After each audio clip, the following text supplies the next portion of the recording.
Hi guys, Jamie from Gima Powder Coat Equipment. I just received my new OptiFlex Pro B Spray unit and I wanted to show you how to put it together. So I've uncrated it, I've rolled it into the space here, and the machine comes fully assembled just like you see it here. It does come with 2 extra boxes that the parts need to be assembled, and I'm going to show you how to do it right now. So just to kind of go through things real quickly, this is the OptiStar 4.0. This is our APO 1.1 dense phase pump, the cart, arm, and pickup tube. The gun's down in the box. We'll go through that in a minute. Let's start with this box here. So as we open up the box, we first notice we'll find the faceplate cover that goes over the faceplate. We'll get that on there. We've got the operation manual here, and on the back of it here, we also have the warranty card, making sure that we get that turned in. The next item that we have here is our personal grounding information here, and then also some static dissipating gloves. So if you want to use any type of gloves, these are the only ones that we recommend. We've got some 8mm tubing, we've got some powder hose that's in here, we've got some spare parts that we'll go through, and a few miscellaneous connections, and another miscellaneous connection for the gun. So that's what's in this box. The next box that we have here is the gun box. So let's get it up here and get things opened up.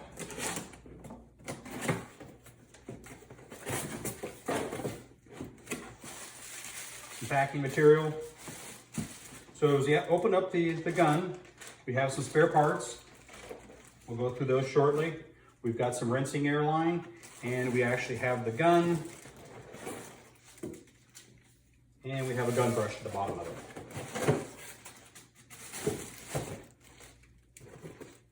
We'll get this set to the side here. And we'll get started plugging this whole piece of equipment in. So to start plugging this piece of equipment in, we'll start with the gun. First thing we have is a wire tie here. Let's cut this wire tie off. Be careful with the cable. We'll pull the wire out of the way. And the next thing we'll start with is the rinsing air line. So let's get this all unraveled.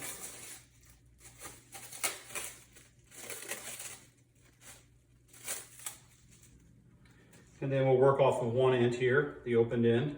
The other end will connect to the controller. And it's going to hook up right to the small little hose barb at the bottom of it here. We're going to take this hose connector out. Brand new. And then we're going to pull out the other hose connector for the dense phase. So pull up the connector, slide it in place, and let it go. It's in there nice and tight. Then we're going to take our 8mm line, and we're going to disconnect it.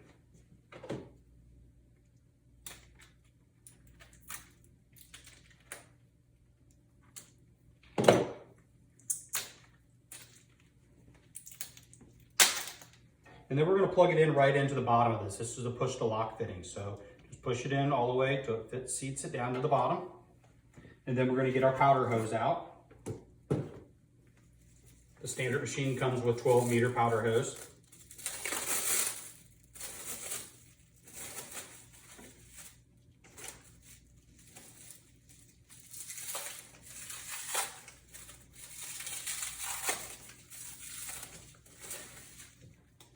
And then we'll hook the powder hose up to the bottom of the connector also.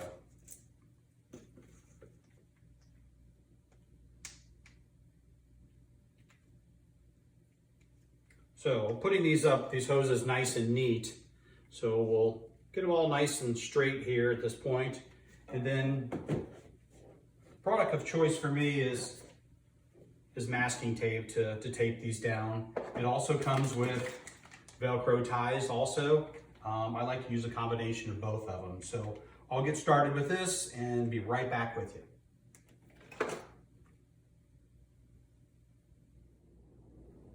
Okay, we got that taken care of. Let me get you caught up. So what we did was we taken the lines, stretched them all out, and I've taped them up about every 18 inches all the way down the entire line. It just keeps them nice and neat, keeps them nice and protected. If you wanted to take a little bit of extra step, you can go to a welding shop and find some welding sheath, and you can go down the whole line of this, and it'll keep it nice and protected that way. So that's what we've done here. I've also taken the time while I was away to go ahead and do the exact same thing with the power cable and the grounding. So just a quick reference on what these two guys are. You have your power cable for 110 power and a ground that goes to it, but then also a separate alternate ground just in case the extension cord wasn't right, the plug wasn't wired properly. At least you have an alternate ground for safety purposes and to keep the machine safe. So I've taken that time to do this also, all the way down it. And then, so now we'll get started with hooking this machine up. So let's spin this thing around, let you see where the hookups will actually go. So I'll spin him around here. Get my metric left-handed adjustable, and let's get this, let's get the machine taken off here.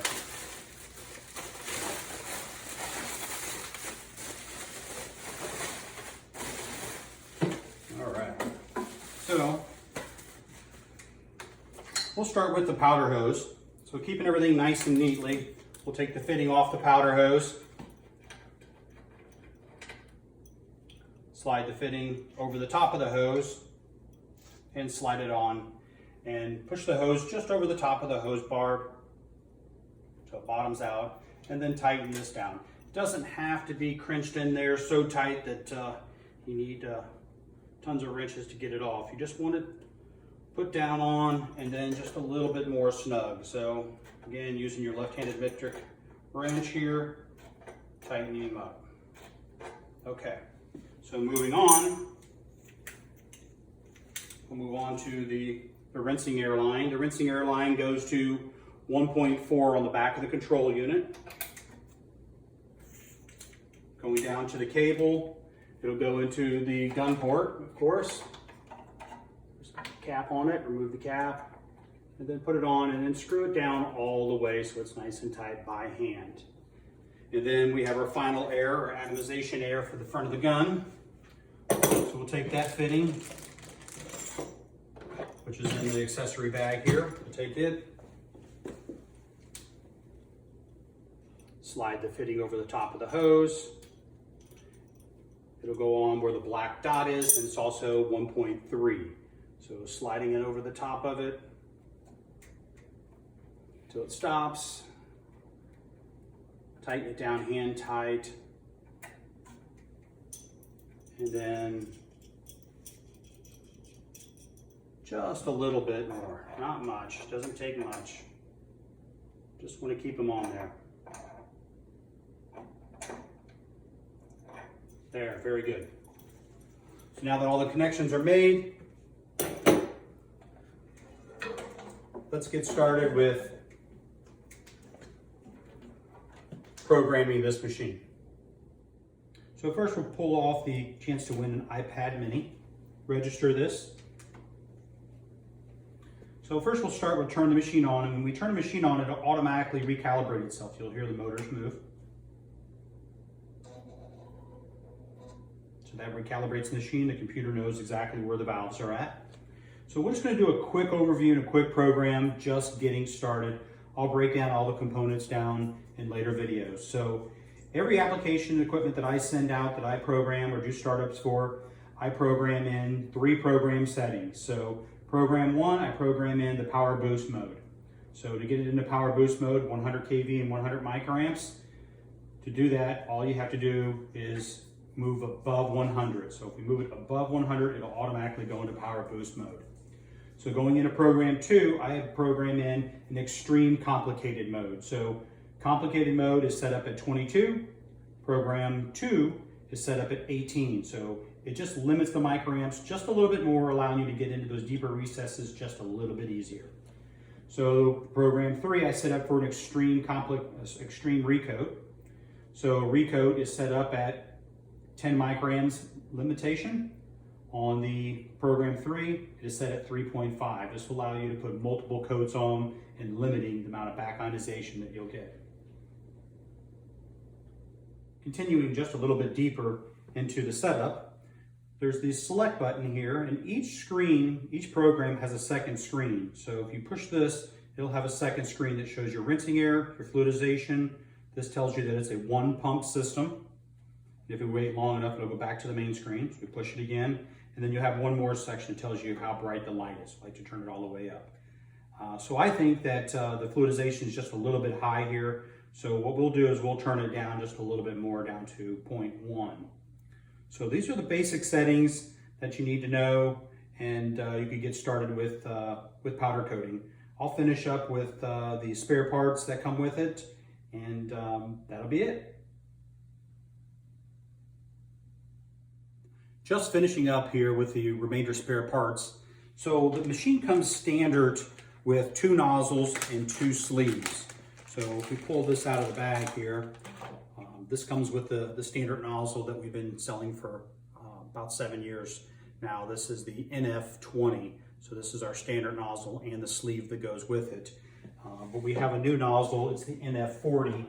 So pulling this one off here and taking a look at it, this is a much larger nozzle. It does come with the sleeve also, and it works off of our standard electrode. So just taking a look at the difference between the two, this is a much larger and a more robust piece of equipment. So this is a very nice nozzle for producing a very soft pattern, allowing it to charge extremely well and be very efficient. But you can utilize either one of them, whichever one you'd like to use for whichever application that you're working off of. So it does come with these. And then as we go through, it also comes with a adjustment nozzle. So it goes over the top. You can turn it and closes off a little bit. You can turn it a little bit more and it closes off more, and you can turn it and it'll close it off just so it's a nice straight stream coming off of it. That comes with it.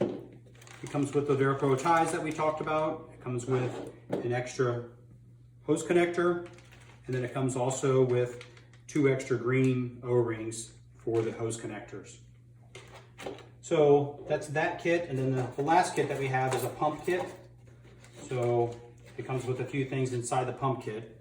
This is what's inside the pump kit. This is actually a tool to help you install the pinch valves inside the AP01 pump. But it also comes with 1 extra filter for it also. And it comes with 2 extra green O-rings that go inside the pump. And it comes with the tools to actually disassemble it too. So those are the things that come with inside that. And then the last bit that we didn't do is the faceplate. So protector faceplate. So it's got 4 tabs on it. Just pull the 4 tabs off, revealing the sticky back.